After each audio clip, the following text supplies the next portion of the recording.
तक नहीं पहुंच पाते हो तो वो आप तक पहुंच जाते हैं, मूवेबल पुलिस बोलते हैं उसको। तो डायल 112, सभी लोग इसको याद कर लीजिए और अपने आसपास भी सबको बताना, अपने पेरेंट्स को भी बता देना, वो शायद जानते हो पर हो सकता है नहीं भी जानते होंगे तो उनको बताना है, ठीक है। आपके सराउंडिंग्स में कोई भी प्रॉब्लम होती है, आप कहीं जा रहे हो, रात में हो, अकेले हो, कोई भी आपको सवारी वगैरह नहीं मिल रही है या कुछ है, बॉयज़ में बहुत बार होता है कि फ्रेंड सर्कल तो है उनका, फिर कुछ टाइम बाद लड़ाई हो गई, पता चला ग्रुप बना के आ रहा है, मारपीट कर दिया, तो इसमें खुद इन्वॉल्व नहीं होना है लड़कों को। उसमें आप जो है आके पुलिस कंप्लेन करिए, वो नहीं हो पा रहा है तो 112 डायल कर दीजिए, पुलिस आपके पास खुद आ जाएगी।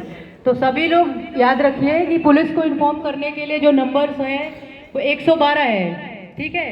और गर्ल्स के लिए होता है एक वुमेन हेल्पलाइन नंबर है 1090, इसको भी नोट डाउन कर लो, आप लोग भी नोट डाउन कर लो। आपकी बहनें हैं कि नहीं? मम्मी हैं, लेडीज में ही है ना सब, तो आप नोट कर लीजिए, उनको बता देना। और अगर आप भी कहीं पे हो, अगर देख रहे हो किसी लड़की के साथ कुछ गलत हो रहा है या फिर कोई कुछ दिक्कत हो रही है उसको, तो आप कॉल करके इन्फॉर्म कर सकते हैं। तो फ्रॉड तो बहुत होते हैं, हाँ। तो इस पे अगर किसी के साथ फ्रॉड वगैरह हो जाए तो फिर उसके लिए किसको मतलब कंप्लेन करें? It's a good question. Police station जाएं कि मतलब हाँ। हेल्पलाइन नंबर पे? तो इससे बिल्कुल बिल्कुल, जैसे देखिए ऑनलाइन फ्रॉड होते हैं, जैसे आपके ट्रांजैक्शन वगैरह को लेके बहुत बार फ्रॉड हो जाते हैं। आजकल बहुत ट्रेंड चला हुआ है, एक कोई पर्सन बैठे, कोई भी पर्सन होगा आपके पास कॉल करेगा और बोलेगा कि मैं आपको 20,000 दे रहा हूँ, आपके अकाउंट में आ रहे हैं। एक फेक मैसेज आएगा आपके फ़ोन पे, 20 की जगह 50,000 ऐसा शो करेगा कि 50,000 सेंड कर दिए, ट्रांजैक्शन 50,000 का हुआ। फिर वो कहेगा कि एक्चुअल में ऐसा हुआ कि 20 सेंड करना था पर मैंने 50 भेजे, 30 वापस कर दो। तो आपको क्या लगेगा, ये तो फ्री के आए, 50 आ गए, चलो 20 मिल रहे, फिर भी 30 वापस कर देता हूँ। फिर आप उसको 30,000 ट्रांजेक्शन कर देते उसके अकाउंट में। फिर आपको पता लगता है कि आपके अकाउंट से ही 30 चले गए, आपको कुछ नहीं मिला, फ्रॉड हो गया। इसमें आपको क्या करना है, 1930 में फटाफट कॉल कर देनी है, 1930 लिख लो इसके लिए, 1930, और वहाँ पे जो आपकी साइबर टीम होती है उस पर वर्क करने लगेगी, ठीक। और रही बात जो आपकी ये मैनिपुलेशन हो जाते हैं वीडियोस वगैरह, ये सब चीज़ें अगर जैसे भी किसी का भी होता है, गर्ल्स में हो या बॉयज़ में हो, जैसे ही आपको पता लगता है कि आपकी वीडियोस या फोटोज़ को मैनिपुलेट कर दिया गया है, गलत वे में दिखा रहे हैं, उसको तुरंत आइए थाने पे एक एप्लीकेशन लिख के साइबर टीम उस पर वर्क करेगी, ठीक है। इसको छुपाने की या फिर खुद उसमें कुछ सोचो कि ऐसा कैसे हो गया, ऐसा नहीं होना चाहिए था, तो उसमें कोई दिक्कत की बात नहीं है, आपकी थोड़ी कोई गलती है, करने वाला है गलती उसने करी है, क्राइम वो कर रहा है। तो अगर आप जितनी जल्दी इन्फॉर्म करेंगे पुलिस को, वो आपके लिए भी बेनिफिशियल होगा और हमारे लिए भी, ठीक है। महोदया, जैसा कि आपने बताया कि सोशल मीडिया हम सभी यूज़ करते हैं, तो ऐसे कौन से प्रावधान हैं जिसका पालन हम सब करके सोशल मीडिया से होने वाले अपराध से बच सकें? देखिए, सोशल मीडिया पॉलिसी ऐसी है, पॉलिसीज़ के पीछे ज़्यादा मत जाइए, पर आप लोगों के लिए first of all I want to say that बच्चे हो तो कम से कम यूज़ करो, अपनी प्राइवेसी को बना के रखो। जो भी आप सोशल मीडिया यूज़ कर रहे हो उसमें प्राइवेट जोन भी होता है, अपना प्राइवेट कर लीजिए, तो फालतू के लोग ना आपको टेक्स्ट कर पाएंगे, ना आपकी फ़ोटोज़ देख पाएंगे, ना वीडियोज़ वगैरह देखेंगे। तो उसमें क्या होता है कि आपकी पर्सनल चीज़ें वो बहुत ज़्यादा नहीं जान पाते, जान वही पाता है जो आपके फ्रेंड सर्कल में होगा, जो आपको पर्सनली जानता होगा। जो आप कुछ लाना चाहती हो अपनी तरफ से। एसआई बनने के पहले तो इंसान, जैसे मान लीजिए कि 12th करने के बाद आप ग्रेजुएट हो जाते हो, फिर एक दिमाग में बस यही रहता है एक जॉब चाहिए। तो मेरे दिमाग में बचपन से ही एक चीज़ थी कि मुझे जॉब चाहिए। जब मैं पढ़ाई करती थी, मैं अपने घर में पेरेंट्स से पैसे वैसे नहीं मांगती थी। जैसे बहुत बच्चे होते हैं, जिद करते हैं ना, मुझे ये चीज़ दिला दो, वो दिला दो, मुझे इतने पैसे दे दो, पार्टी करनी है, ये करनी है। मैंने आज तक पैसे मांगे ही नहीं होंगे उन लोगों से। क्यों नहीं मांगती थी? मुझे हमेशा से यही लगता था मेरे खुद के पैसे मेरे हैं, अगर जिस दिन मैं अर्न करूँगी उस दिन मैं खर्च करूँगी। अब जब तक मुझे पैसे नहीं मिलते हैं मैं खर्च नहीं करूँगी। तो जब मेरी जॉब लगी, सब कुछ हुआ, उसी से मैंने स्टार्टिंग करी कि हाँ मुझे ये चाहिए वो चाहिए। आज जो भी मेरे पास है वो मेरी खुद की अर्निंग का। आज तक मैंने पेरेंट्स से कोई डिमांड नहीं करी। तो मैं फोकस थी कि मुझे जॉब चाहिए, जॉब ओरिएंटेड मेरी पढ़ाई भी थी। जो भी मैं पढ़ती थी मैं यही सोचती थी, इस पढ़ाई से क्या जॉब मिलेगी, इस पढ़ाई से क्या जॉब मिलेगी।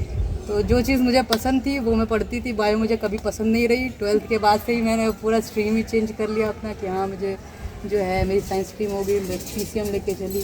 जिस चीज़ में इंटरेस्ट था वो किया का था, क्योंकि जैसे मैंने बताया कि बायो वगैरह में इंटरेस्ट नहीं था तो डॉक्टर बन नहीं सकते थे, और एवरेज स्टूडेंट होने के नाते बहुत सुपीरियर भी नहीं थे कि हर चीज़ को अच्छे से बीट करें। यूपीएससी ऐसा होता है कि मॉडरेट एग्ज़ाम होता है, आपके ह्यूमैनिटीज़ के सब्जेक्ट होते हैं, आपको इंटरेस्ट है तो वो एग्ज़ाम बहुत ईज़िली आप क्रैक कर सकते हैं। तो उसमें मुझे इंटरेस्ट था, इसलिए मैंने उसी को मतलब उसमें तैयारियाँ भी करी, अभी भी चल रहा है।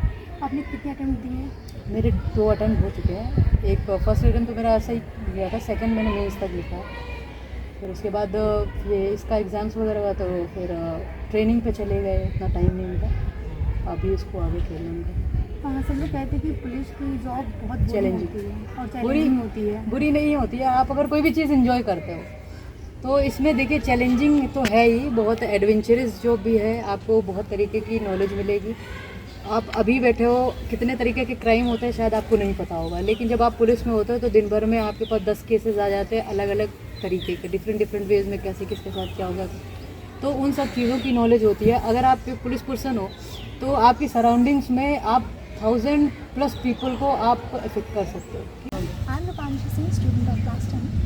तो एज अ वुमन आपने अपने लाइफ में स्पेशली ड्यूरिंग प्रिपरेशन आपने बहुत सारी प्रॉब्लम्स फेस की होंगी, तो आपने उनके साथ कैसे डील किया, और जो आगे वाली जो जनरेशन है, हमारी जनरेशन जो है, उसमें आप बच्चों को कैसे क्या मैसेज देना चाहेंगे? देखिए, बहुत अच्छा क्वेश्चन है आपका। और जैसे आपने बताया, तो जैसे अभी आप लोग स्टूडेंट्स हैं, हम भी कभी ऐसे स्टूडेंट्स थे, हमारे यहाँ भी आते थे, बहुत सारे गेस्ट आते थे, तो इंस्पायर होते थे उनसे। Actually I am inspired by my father. मेरे फादर भी इसी डिपार्टमेंट में हैं, जिस पोस्ट पर मैं हूँ उसी पोस्ट पे वो भी है। तो ये वर्दी को लेके तो मतलब पहले से ही एक लगाव था। तो मैं एक्चुअली यूपीएससी की तैयारी करती थी, फिर ये कोविड वगैरह आया, उसके दौरान ये एग्ज़ाम्स के नोटिफिकेशंस आए, एग्ज़ाम मैंने दिया, क्लियर हो गया, तो रेगुलरली सब कुछ होता गया, तो उसमें क्लियर हो गया। पढ़ाई के दौरान बहुत सारा होता है, आपको हमेशा अपने आप को सेव करके रखना है। जैसे पढ़ाई कर रहे हो, मोस्ट ऑफ द केसेस में लड़कों के साथ होता है, कहीं किसी में, जैसे मैंने बताया था, इंडल्ज हो जाते हैं लड़ाई में, झगड़े में, तो इन सब चीज़ों से दूर रहिए, सोशल मीडिया से बिल्कुल दूर रहिए, जितना ज़रूरत का है उतना करिए, क्योंकि बहुत बार होता है हम उसमें बहुत ज़्यादा इंडल्ज हो जाते हैं, फिर अपने पढ़ाई से हटना। पढ़ाई हमारे लिए बहुत इंपॉर्टेंट है, लड़कियों के लिए ख़ास तौर पे बहुत ज़्यादा इंपॉर्टेंट है, क्योंकि एक टाइम आता है कि उसके बाद पेरेंट्स वगैरह साथ धीरे धीरे छोड़ने लगते हैं। अगर आप अच्छे से पढ़ नहीं रहोगे तो कब तक वो आपको साथ देंगे। तो हमेशा से अपनी पढ़ाई पे फोकस करिए, जितना अच्छा आप पढ़ोगे, 12th तक आप खूब अच्छे से पढ़ लीजिए। फिर बहुत सारे अभी एग्ज़ाम्स बच्चों के लिए आ रहे हैं, एनडीए वगैरह आ रहा है लड़कियों के लिए, पहले नहीं था इसमें, पर अभी 2 साल से एनडीए भी हो गया है, तो आप आफ्टर 12th आप अपेयर कर सकते हो उसमें। तो मेरा नेक्स्ट क्वेश्चन ये है, एज अ वुमन अगर आपको एक सुप्रीम पावर दी जाए तो आप क्या चेंजेस लाना चाहेंगे? सुप्रीम पावर में यही चेंजेस लाना चाहेंगे, पहले तो सबके मॉरल वैल्यूज़ इतने हाई हों कि वो साथ खड़ी कोई भी लड़की को इतने रिस्पेक्टफुल वे में देखे कि जैसे वो अपनी सिस्टर को और अपनी माँ को देखता है।